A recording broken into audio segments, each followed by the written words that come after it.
একত্রিশ শয্যার বান্দরবনের আলীকদম উপজেলা স্বাস্থ্য কমপ্লেক্স, কিন্তু বর্তমানে সেখানে হামে আক্রান্ত রোগীর সংখ্যা ৭০-এরও বেশি। রোগীর চাপ সামলাতে হিমশিম খাচ্ছেন স্বাস্থ্যকর্মীরা। হাসপাতালে শয্যার বাইরে ফ্লোরেও জায়গা হচ্ছে না রোগীদের।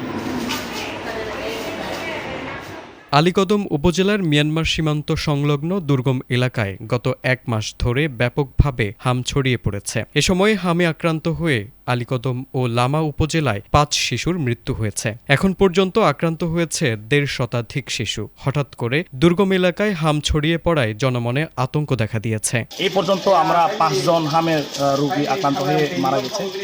তারপরে আলীকদম সদর হসপিটালে বর্তমানে প্রায় ৫১ জন রোগী রয়েছে। গতকাল ৩৯ জন, আজকে আবার ১২ জন নতুন রোগী ভর্তি হয়েছে।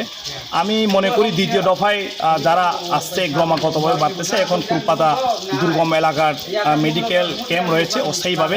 আর পোয়ামুরি সবচেয়ে দুর্গম মায়ানমার সীমান্ত বর্ডার এলাকা, ওখান থেকেও বিশেষ করে ওখান থেকে রোগীর সংখ্যাটা বেশি। গতকাল রাত্রে ৫ জন, আজকে আবার ১২ জন।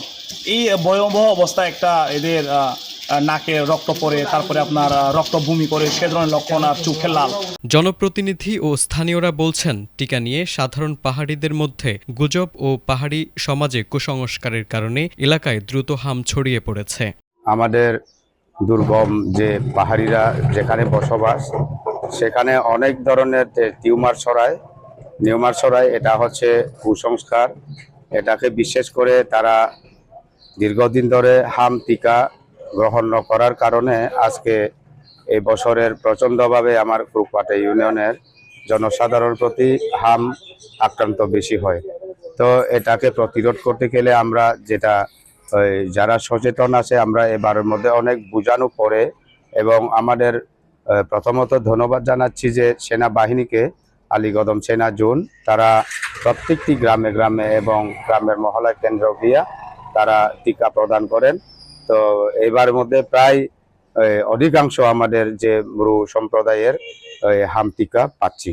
চিকিৎসকরা বলছেন, দুর্গম এলাকায় হামের প্রাদুর্ভাব কমাতে টিকাদান কার্যক্রমের পাশাপাশি স্থানীয়দের কুসংস্কার মুক্ত করতে নানা পদক্ষেপ নেওয়া হয়েছে। আমাদের আলীকদম উপজেলা স্বাস্থ্য কমপ্লেক্সে ৯৬ জন রোগী ভর্তি আছে, কিন্তু আমাদের সক্ষমতা হচ্ছে ৩১ বেডের। তো বাকি যে রোগীগুলি আছে এর মধ্যে প্রায় ৭০-এর মতো হামের রোগী, এবং বাকিগুলি হচ্ছে আমাদের সাধারণ অন্যান্য রোগী। কিন্তু তাদেরকে আমরা এখানে এই যে আমাদের যে নতুন বিল্ডিং আছে, ওখানে যে নতুন এক্সটেনশন আছে, ওখানে আমরা আপাতত তাদেরকে ফ্লোরে ম্যাট্রেস এবং বেডশিট দিয়ে আমরা ব্যবস্থা করছি। এবং আমাদের হাসপাতালটা এমনি ক্লিন পরিষ্কার আছে।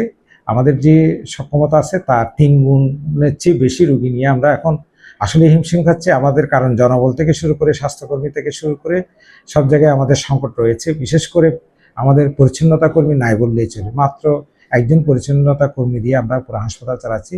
যে ব্রু সম্প্রদায়ের কাছে যারা একটু কুসংস্কারাচ্ছন্ন আছে, টিকা নিতে চায় না, সে বিষয়ে আমাদের সাথে সেনাবাহিনী এবং এলাকার চেয়ারম্যান এবং কারবারি যারা আছে ওনাদের সাথে বসে যে এলাকায় টিকা একদম নিতে চাচ্ছে না, তাদের যে কারবারি এবং চেয়ারম্যান মহোদয় এবং উপজেলা ওখানে যে সেনাবাহিনীর যিনি জোনের দায়িত্বে আছেন, ওনার সাথে বসে আমরা সিদ্ধান্ত নিয়েছি যে ওনাদের যারা লিডার আছে তাদেরকে বুঝাবো, এবং বোঝানোর পরে তারা যদি টিকা নিতে একদম অনাগ্রহী হয়, তাহলে কোন জায়গায় অনাগ্রহী আছে তাদেরকে নিয়ে বৈঠক করে এবং তাদের যে কুসংস্কার আছে সেই কুসংস্কারগুলি দূর করার ব্যবস্থা করব, এবং আমাদেরকে বুঝিয়ে শুনিয়ে হোক, যেভাবে হোক আমাদের টার্গেট হচ্ছে তাদেরকেও আমরা টিকার আওতায় নিয়ে আসবো।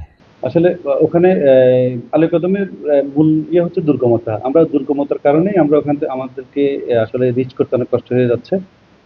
তারপরেও আমাদের মেডিকেল টিম ওখানে কাজ করছে। তারা ওখান থেকে রোগীদেরকে সার্চ করে নিয়ে আসছে। যাদেরকে হাসপাতালে নিয়ে আসছে তাদেরকে আমরা চিকিৎসার আওতায় এনে যথাযথ চিকিৎসা করে আমরা সুস্থ করার চেষ্টা করে যাচ্ছি।